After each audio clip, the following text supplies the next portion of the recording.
Jadi sujud itu ada 3 dalam perspektif agama. Pertama, sujud sahwi karena kita lupa saat sholat atau lalai dalam sholat. Yang kedua, sujud syukur. Yang ketiga, sujud tilawah. Kita masuk ke bagian yang kedua, sujud tilawah. Wa Nabi Hurairah radhiyallahu anhu qol sajadna ma'a Rasulillah sallallahu alaihi wasallam fi idza sama'un syaqqat wa iqra bismi rabbikal ladzi khalaq, rawahu Muslim.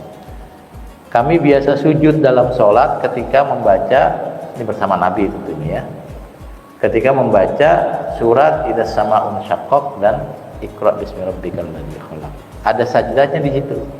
Wasjud waqtarib, sujudlah dan mendekatlah kepada Allah. Nah, ada perintah sujud, kita sujud. Kemudian wa Ibnu Abbas radhiyallahu anhu qol an Nabi sallallahu alaihi wasallam sajada bin najmi, rawahu Bukhari. Nabi sujud saat membaca surat An-Najm.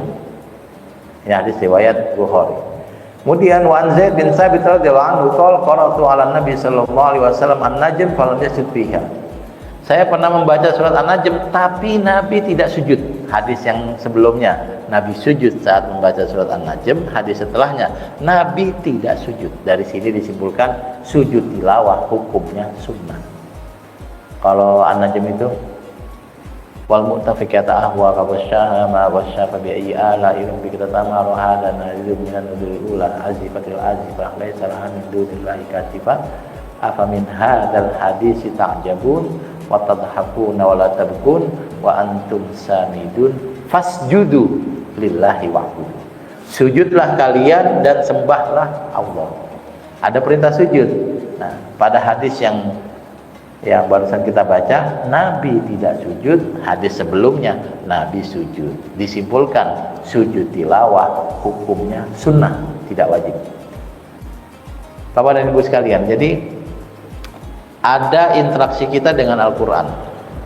Misalnya ketika ada ayat-ayat yang berisi doa, itu kita dianjurkan amin. Kalau Bapak tuh baca di akhir surat Al-Baqarah tuh doanya bagus banget, Pak. Rabbana la tu'akhidna in nasina aw akhtana. Ya Allah, jangan hukum kami kalau kami lupa atau kami keliru. Rabbana wala tahmil alaina isran kama hamaltahu 'alal ladina min qablina. Ya Allah, jangan kasih beban kami yang berat sebagaimana pernah dulu orang-orang Engkau beri ujian, beban yang berat. Rabbana wala tuhammilna ma la taqata lana bih. Ya Allah, jangan Kau beri beban yang kami enggak kuat mengangkat. Kalau kami kuatnya 20 kilo, jangan pernah kasih beban lebih dari 20. Itu ada doanya. Wa'fu anna waghfir lana warhamna anta maulana fansurna 'alal qaumil kafirin. Maafkan kami, ampuni kami, Engkaulah Tuhan kami, tolonglah kami untuk mengalahkan orang-orang yang kafir. Itu disunahkan amin. Ghairil maghdubi 'alaihim waladdallin, amin. Itu amin juga, Pak ya. Berikan kami petunjuk, jangan sampai tersesat, jangan sampai dimarahi Allah. Amin, ada aminnya. Itu interaksi, Pak. Kalau ada ayat perintah sujud, kita disunahkan sujud. Ada doa minta kepada Allah dengan membaca amin. Kalau ada ancaman, kita minta perlindungan dengan isti'adzah. Itu interaksi, tetapi semuanya sunnah.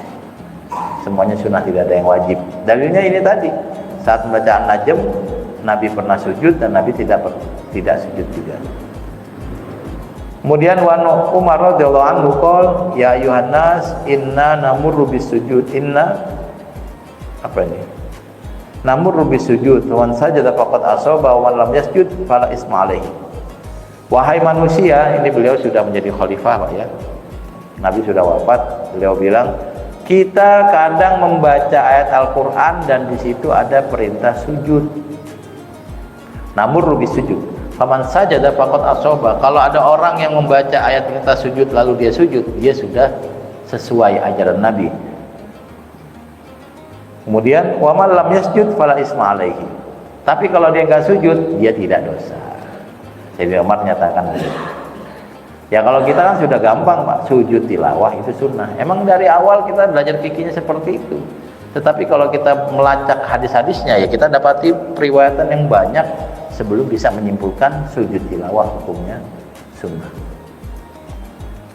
Rawahul Bukhari wa fihi innallaha lam yufrid as-sujud illa an nasya wa huwa fil Muwatta. Dalam hadis riwayat Muwatta, Imam Malik pernah meriwayatkan hadis dengan tambahan Allah tidak mewajibkan sujud saat ada ayat sajdah illa an nasya, kecuali kalau memang kita mau sujud. Ani bin Umar radhiyallahu anhu, maka Nabi sallallahu alaihi wasallam yaqra'u alaina al-Qur'an fa idza marra bis sajdah kabbara wa sajada wa sajada ma'ahu. Abu Daud misalnya fihi lain. Ibnu Umar radhiyallahu anhu pernah menyatakan Nabi membaca Al-Qur'an, berarti di luar salat Pak ya. Di luar salat. Jadi baca Quran biasa, Nabi baca Al-Qur'an. Kemudian fa idza marra bis sajdah kabbara wa sajada ma'ahu. Dan ketika membaca ayat sajdah, beliau takbir dulu Pak. Ini saya baca misalnya wasjud waqtarib, Allahu Akbar, lalu sujud, lalu bangun. Ada yang nambahin salam, ada yang tidak perlu salam. Ada lagi model sujud yang kedua, jadi setelah baca wasjud waqtarib langsung sujud, Allahu Akbar, tanpa takbir. Yang benar yang mana? Dua-duanya benar Pak, tenang aja. Kalau ini ibadah sunnah kok, bahwa Nabi mencontohkan dengan takbir dan di waktu yang lain nggak dengan takbir, itu kan gambaran bahwa ya silakan dipilih. Ini yang saya bilang, kadang-kadang orang baca satu hadis berfatwa itu repot banget Pak, sangat repot. Sehingga dia memiliki pendapat fikih itu yang bahasanya namanya orang terburu-buru ya Pak, tergesa-gesa ya, pasti banyak kemungkinan salahnya.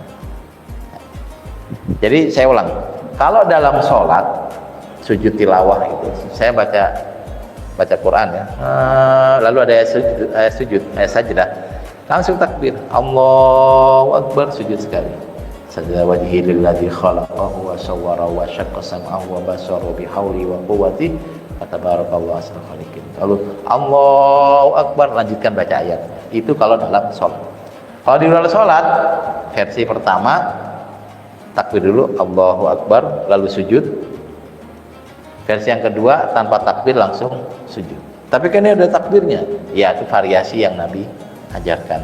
Bapak dan Ibu sekalian, ini tidak terkait dengan hadis, tapi menurut saya penting untuk dilakukan. Kalau imam rencana baca ayat yang ada sajdahnya, dia harus memberitahu makmumnya. Bapak dan Ibu sekalian, nanti di rakaat pertama kita ada ayat sajdah supaya kita nanti sujud.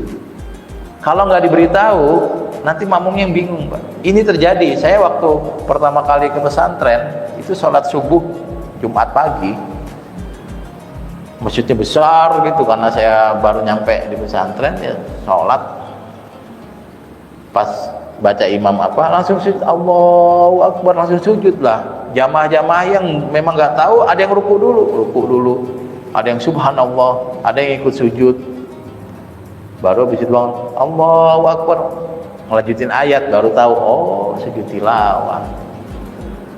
Nah, maka kalau nanti Bapak jadi imam mau sujud tilawah, sampaikan di rakaat berapa supaya makmumnya tidak kaget. Kalau kaget kan kasihan Pak ya. Subhanallah, subhanallah. Dianggapnya imamnya lupa, padahal yang lupa dia. Jadi tips kalau mau sujud tilawah jadi imam, bagi imam harus sampaikan dulu ke makmum di rakaat keberapa dia akan sujud tilawah.